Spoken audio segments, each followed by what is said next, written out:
மனிதனை தவிர பிற உயிர்களுக்கு அஞ்சறிவு நாலறிவு இப்படிதான் இருக்குது. ஆனா அவை சூழலுக்கு தகுந்தபடி தம்மை தகவமைத்து கொள்ளும் திறனோட இருக்குது. இந்த கருத்தை மையமா வச்சு நாம ஒரு கதையை கேட்கலாமா? வாங்க. அனைவருக்கும் வணக்கம். நான் உங்கள் அகிலா. இது கதை கேட்கும் நேரம். சுல்தான் அப்படின்னு ஒரு வண்ணான் இருந்தான்.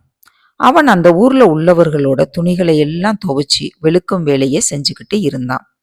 அவன் ரொம்ப வருஷமா துணிகளை கழுத மேல வச்சுதான் ஓட்டிக்கிட்டே இருந்தான். ஒரு நாள் அவன் ஆத்தங்கரையில துணி துவைச்சுக்கிட்டு இருக்கும் பொழுது கழுத அந்த புறமா மேய்ஞ்சுக்கிட்டு இருந்தது. புல்ல தேடி தேடி ரொம்ப தூரம் போயிருச்சு. அங்க ஒரு தண்ணீர் இல்லாத மொட்டை கணத்துக்குள்ள தடுமாறி விழுந்துருச்சு. சுல்தான் இந்த துணிகளை பூரா துவைச்சிட்டான். துணிகளை ஏத்துவதற்கு கழுதைய தேடி பார்க்கறான். கழுதைய காணோம். பதறி போய் கழுதைய தேடி ஓடுறான். ரொம்ப தூரத்துல இருந்து அவன் கழுதையோட சத்தம் மட்டும் கேட்டது. பக்கத்துல போக போக கழுதையோட சத்தம் நல்லாவே கேட்டது. பிறகு சுத்தி சுத்தி பார்த்தான். கிணத்துக்குள்ள இருந்துதான் சத்தம் வந்தது. கிணத்துக்குள்ள எட்டி பார்த்தான். வெளிச்சம் கம்மியா இருந்ததால சரியா தெரியல. ஆனா கழுதையோட சத்தம் மட்டும் கேட்டது. உடனே சுல்தான் ஆத்தங்கரையில துவைச்சுக்கிட்டு இருந்த மத்த வண்ணான்களை பூரா கூப்பிட்டான். அவங்களும் வந்து பார்த்துட்டு ஆளுக்கு ஒரு யோசனை சொன்னாங்க. சுல்தான் பாய், விடு அந்த கழுதைய, அதுக்கு விதி அவ்வளவுதான் அப்படின்னு ஒருவன் சொன்னான். மற்றொருவன், அதுவோ ரொம்ப வயசான கழுதை, அதை விற்று அப்படின்னு சொன்னான். இந்த மாதிரி சொல்லவும் சுல்தானுக்கு ரொம்ப குழப்பமா இருந்தது.